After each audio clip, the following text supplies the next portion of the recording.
because Sean Emmett, injured, didn't ride. Round 6, the two Kawasaki's, the two Yamahas. I think the scene is set now for a battle royal between HISLOP and MACKENZIE, and it was HISLOP who got a good start, the pole position man, slotting into third as they go down towards the complex, but it's Chris Walker again, another flying start for the Kawasaki kid, and he's being shadowed by his teammate McPherson, apparently none the worse for that horrific spill in round 5. In third place, it's Terry Rymer, number 7. Then it's Steve HISLOP, number 11. James Hayden going well. MACKENZIE, new championship leader, is in 6th and looking very composed. I've never seen him look as though he's in a hurry. Today, of course, might just be the exception. Chris Walker hoping to make amends for that 5th, arguably 4th place in round 5, because there's been something of a contretemps between the two races. Hayden protested his exclusion from 4th place. That has been reinstated, so the Suzuki rider has everything to go for. Talking of Suzuki riders, look at Terry Rymer in 3rd on the back end of Ian McPherson, the number 6 Kawasaki. RYMER Suzuki is very quick. He's alongside on the outside as they go up the drag of Woodham Hill. He's now on the inside. This is where he pushed Hayden into the concrete, but McPherson cutting back. Rymer into 2nd. A bold, brave overtaking move. But I said earlier in the programme that, of course, Rymer is notoriously fast round here, and he's making it show. I think Terry Rymer, Steve, senses a win could be on. Well, he's certainly in a better position than he was in the first race. We're now going to see the start. This is the rear view camera from James Hayden. He gets a flyer off the 2nd row. There he is, passing number 1 MACKENZIE, passing number 3 Rutter. So Hayden off the 2nd row really does get a flyer. And listen to that Suzuki screaming out as they come up towards the complex now. Back 2 gears into 2nd gear. He'll flick it through the right-hander. MACKENZIE closes in. Look, he's pushing Rutter out wide. So MACKENZIE using his blocking moves. He needs mirrors on that Yamaha. The way him and Steve HISLOP have been battling this season, I think your Rob McElnay's going to have to put some wing mirrors on, but we're still on board with Hayden. That was a great start. And there we have Robinson out, number 13, Jamie Robinson. What a sad year he's having on that Ducati. Back with the leaders, it's still number 2. Still there goes Chris Walker and Rymer right behind him. Rymer, I think, is on the harder tyres still. They all have the knowledge from the first race to make more decisions as to which tyres to choose, but Rymer has opted for the harder tyre. The Suzuki is pretty bad on tyres. It's hard on its power delivery. It's very tough on tyres, so Suzuki have to go for the harder tyres. Kawasaki leads, Suzuki 2nd, Yamaha in 3rd, 3 makes in the top 3, and HISLOP means business. He does not want to repeat me. Oh, dear me, the rear wheel of Terry Rymer Suzuki, weaving and bucking over this very bumpy circuit here at Thruxton. It is fast, it is bumpy, it makes it very difficult for the riders to determine their turning in points. Rymer looks as though he's going for the lead. He's got his head down. He is neck and neck with the Kawasaki, but HISLOP is the man who steals the march on everybody. He got the drive out of the turn. New race leader, number 11, Steve HISLOP, 3rd in the championship now, going into this round 6, and he really senses, as indeed do I, that Steve HISLOP could win the 1998 Motorcycle News British Superbike Championship. The man I thought was going to walk away with it, Chris Walker, number 2, in 3rd place now on the back end of Terry Rymer, having been relegated to that position, is not quite so confident here. This is, he declares, this is his worst circuit. He doesn't like it. He doesn't know it. He never hits the same line twice, and that's a bit disconcerting when you're doing speeds up to 165 miles an hour, and now he's got a battle on his hands with his own teammate McPherson. And Walker does struggle with this circuit. It's very, very hard to learn. It's so wide and expansive out the back here that we're looking at this part. There's no reference points. Trying to find a good line is very tough. And Terry Rymer is a master on this circuit. We've seen him win from the back before, and I think we could see him win here today. The Suzuki is fast. Now look, McPherson goes underneath Chris Walker through Church Corner. 4th gear, 120 miles an hour, accelerating up through the gearbox, right the way up into 6th gear. This is 165 miles an hour before they slam on the brakes. And MACKENZIE dives down the inside of the Kawasaki's, and he's right underneath. And look at that, Chris Walker out, brakes himself, runs wide, loses a place to the Suzuki. And this is the Suzuki, James HAYDON Suzuki. He's pulling away from Chris Walker, so Walker really did himself no favours at all there. Into Allard's corner, 4th gear, accelerating out of there. We're still on board with that Suzuki. screaming as it goes up towards the complex. Walker's coming back at him under the brakes there into Cobb Corner. Accelerating through here, second gear. They'll just flick it into third as they go through the left-hander. Walker's coming around the outside. Can he dive down the inside as they come into Seagrave? No, he can't, because we can just see him on the inside. Chris Walker seems to be very fast on the slow corners, but he's losing it down the straights. I think Chris Walker's angry with himself because he realises he did himself a power of no good at the chicane. He lost a handful of points and he does not need to do that.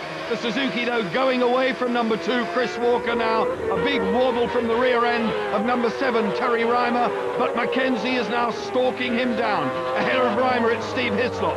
McKenzie into third. Is he going to be able to pull the same stunt on Terry Rymer, who pops a wheelie on the Suzuki at 120 miles an hour? Up into top gear as they go up here, 165 again.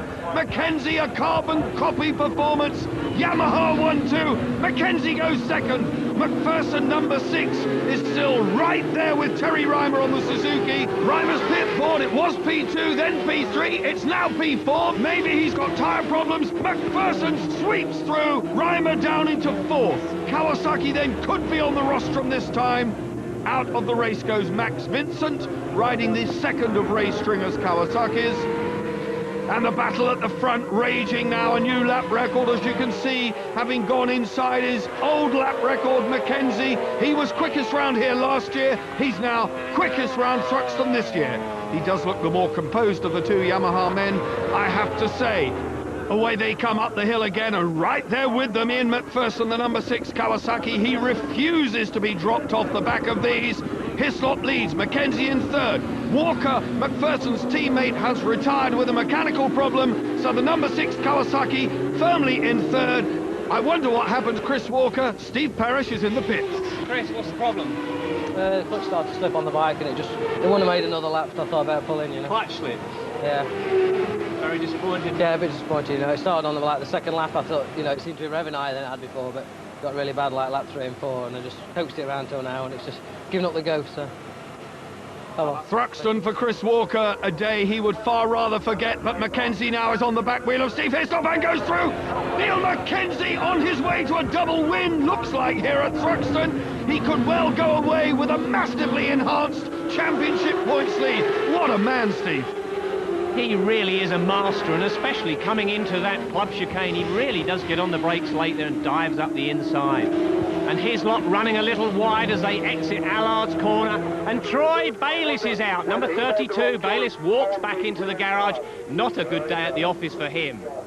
Bayliss will be fed up with that. He's been waving the Ducati flag, and now he's out. He came here 5th. He'll go back significantly further down the order.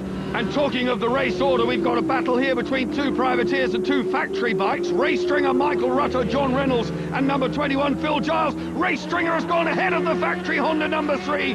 Number 17 then Stringer, and Phil Giles, 21, a brave overtaking move round the outside. Here's a name for the future. 21, Phil Giles, thought he might have won this championship until Stringer put his spoke in the wheel. Talking of championships, the man who's looking for 3 in a row, Neil McKenzie, he and teammate Hislop about to start their last lap. It's going to go down to the wire, Steve. Well, I think this is going to be a repeat of Alton Park, because it's the 2 masters, the 2 elder masters, and it has to be said they're the most experienced riders on the field. Hislop's in a perfect position to see exactly what number 1 McKenzie's going to do, and I think it will go down to that last corner. Everybody in the Yamaha team is very happy with Steve Hislop's performance, apart from Neil McKenzie. I think he's worried about the aggravation he's getting from behind, and Hislop's looking very strong. They're both on identical machines, I would say identical tyres, and it really is who's going to get the slingshot out of Church Corner, the fast Church Corner. McKenzie has a bit of a slide there, you saw as he squirted the power on. They're now coming into Village Corner. They're in 4th gear, they're building up speed all the way down towards Church. This is where it rips the tyres apart. Look at the machines bucking and weaving around. It's all about how fast you can get out of Church Corner up towards that last bend. Remember Alton Park, there's nothing between these bikes, or is there? Hislop is in the slipstream of McKenzie. That will help him marginally. He's not, he's out of the slipstream. He's up on the left-hand side, inside of Woodham Hill. He's left the door open. McKenzie is through. They touch almost, knees together. Goodness me, through the S's they go. Hislop's going to have to get the drive down if he wants to beat McKenzie. They're side by side. The line, the flag is out. Hislop has to settle for second. Mackenzie's done the double here at Thruxton. It's equal. Oh, dear me, look at that. McPherson, a brilliant ride for third. Rymer did himself a lot of good here at Thruxton. Haydon, Simpson, and Stringer and Giles, amazing.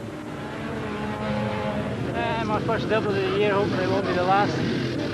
Steve was much faster than he was in the second race, and I was +0 for the whole race. I thought it might have been Terry, but and I thought whoever it is will try on the last lap, and he passed me and let the brakes off, and a bit more argy-bargy like Open Park, but it was, I think it was pretty fair. Steve seems to be quite happy, so I'm happy.